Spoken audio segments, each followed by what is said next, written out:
Today, we're going to be talking about how to get out of debt, specifically high yield debt. Yeah, and this is a big problem, right? People that have debt feel like they're suffocating, feel like they're never going to get out of it, and they're not really sure what to do. And it's a big problem. Millions are experiencing this. We've got $16.5 trillion of consumer debt in America, which is crazy. Only 16 trillion. That's it. And over about 70% of that is mortgages, but you have trillions still in student loans, auto loans, credit cards, revolving debt.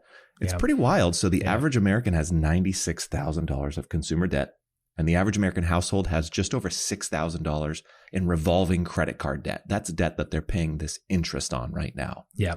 And of that $16 trillion in total debt, $1 trillion of that is credit card debt. And the average interest rate here in America today is 16%, 16.27%. That's wild. Yeah. The highest it's ever been since the government started tracking this number. So that is a big problem. Big problem. So if there is any urgency as to why you should get out of credit card debt specifically, that should be it. Yeah. Well, Americans pay $120 billion in credit card fees and interest each year. Yeah. Unneeded. Unneeded. That's just Completely an expense unneeded. that you don't need to pay. Yeah. Because there's no value from that. Yeah. And there's two really popular methods when it comes to paying off your debt. There's the debt snowball method, which was popularized by Dave Ramsey. And then there's the avalanche method.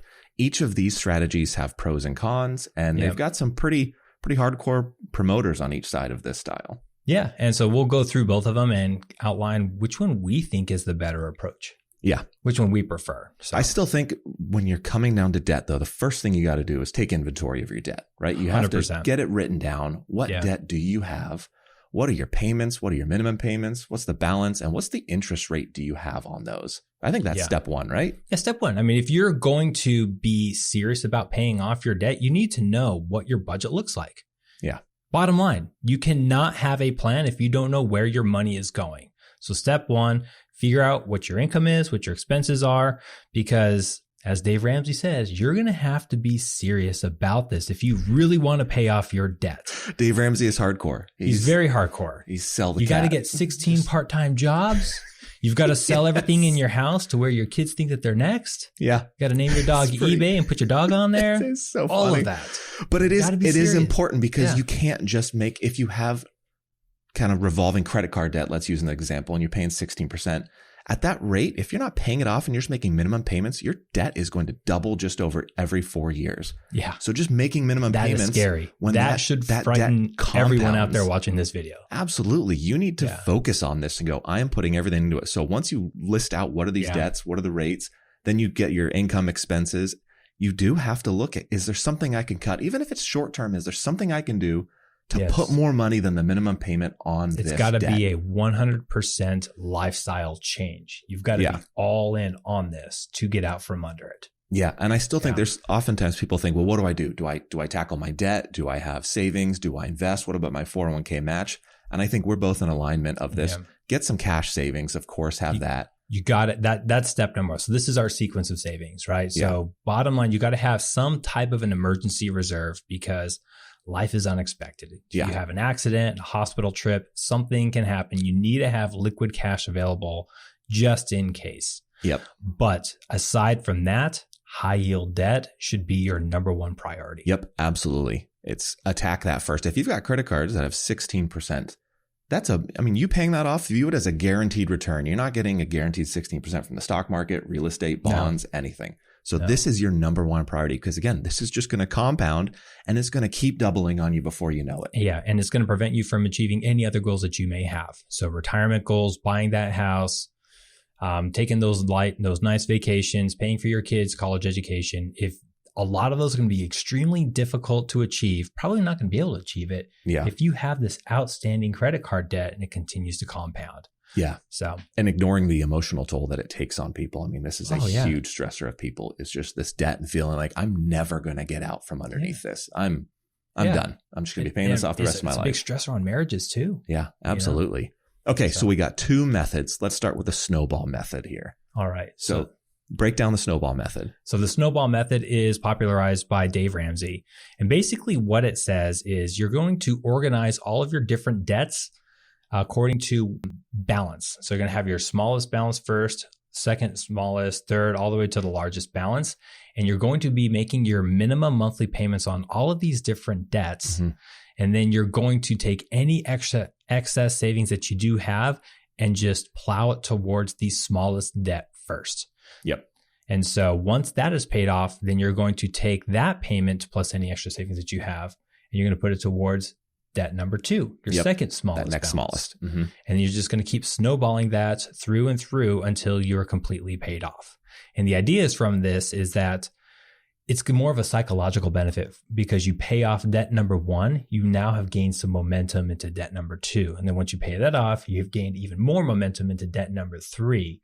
And so the idea is if you pursue this method, you're more likely to be more successful overall in getting out of credit card debt completely or high yield debt completely. Yeah. So you're going to be attacking that smallest balance first, and you're going to get a small win. Like you want to see success and get one debt off your plate. Yes. Okay. Yeah. Yeah. And so the idea behind this is that it's not mathematically the right way to do this because in a perfect world, if we were all just machines, we would be attacking the debt that has the highest interest rate because that's the most costliest debt that you have. Yep. Absolutely. But the reason why this one is so popular is because people are emotional beings, right? Yep. We're not always rational. We do things that are not always the smartest. This is true. Like get into credit card debt or high yield debt. Yeah. And so because we are very emotional beings, we need to attack this from an emotional standpoint. And so you need to get out from under this depression and feel like that you are actually making progress. Yeah, there's some validity to that. You know, the other method is the avalanche, which is basically what you described. The avalanche method is going to reorganize these debts, and it looks at the highest interest payment first.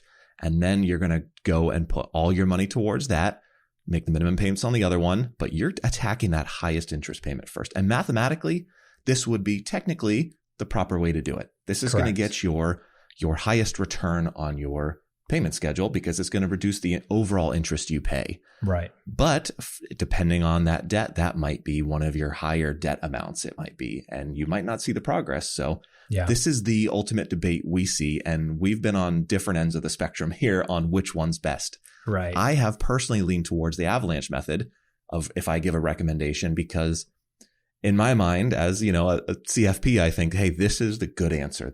We should pay off the highest interest rate first. But I'm slowly converting to the other side of the table. The dark side. How do you feel about these two in general? What do you think? I strongly lean towards the snowball method. Okay. Because you would not be in this situation if you were 100% rational and responsible with your money. Yeah. Right? 100%. There's no denying it. That's what's been converting me to it. And so this is a very emotional process for a lot of people. And I do think that a lot of people do need these small wins up front in order to gain that momentum. And I think so. And so I think I align with that. Is as long as you can actually get out of debt, if this method works for you, then do it. And it's actually been proven to work. So Northwestern did a study in 2012. 2012. Yep. 2012. And they compared the avalanche versus the snowball method. And they found that the snowball method is actually more successful. People get out of debt faster. Yeah. They're looking at people in debts, tracking it and saying the people that did the snowball method actually did this. Yeah. Yeah. I think it's true. Yeah. Anecdotally, I think it's true. You know, you have, as you said, every money decision is emotional. You cannot take emotion out of these decisions. It's really hard. And when it comes to debt, it adds another layer of that emotion and stress. And so a lot of times we're always looking at the best strategy and what's the best tactic. And we get so caught up in that we don't just take action and do something. Just take some sort of progress. So if the snowball method gets somebody to look at maybe their smallest debt, and our example is, $1,500.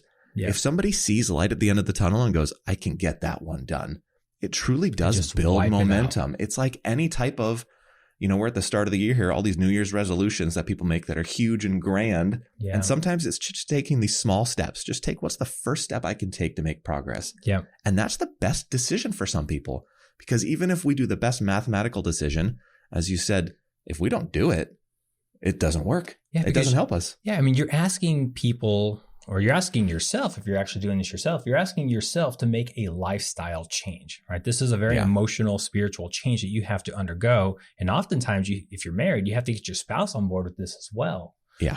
And so if you can have just an easy win up front, chances are you're going to be more successful at the end. Like that just makes sense to me. Yeah.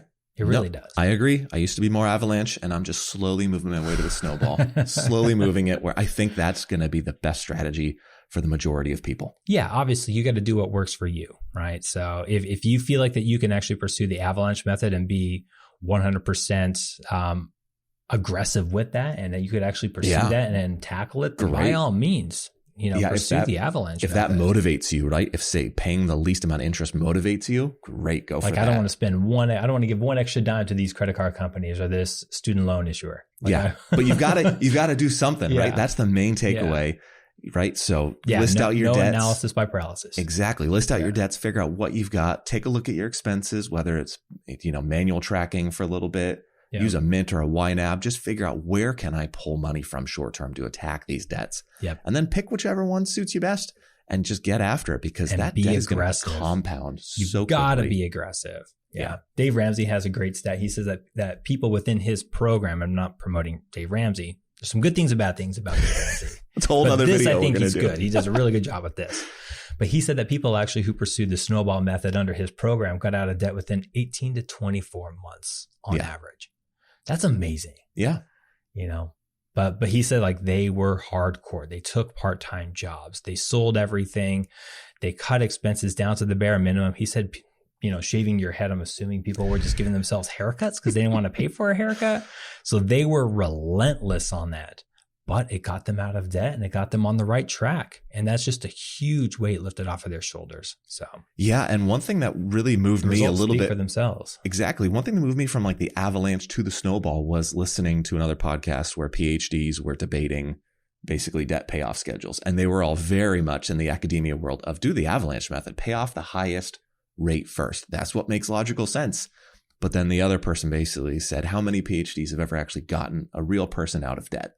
And the answer is 0. Yeah. No, but they never have. They've not worked with real people. So there's this academic theory, and then there's a real world with emotions and families involved and past decisions and regret, and fear and hope and all this stuff that plays a big role. So do what's best for you and get after it and tackle this debt. And I think the difference is that you and I work with real people every day, and we know what somebody is more likely to do versus absolutely unlikely to do. 100%. Yeah. It's a real world we live in. Yeah. So let us know if you have any questions or if you have any other methods that worked for you to get out of debt. Let us know. We're happy to chat about it. And if you do have any questions or comments, feel free to reach out to us at thewealthfix.com. And we'll see you next time. Thanks. Thank you.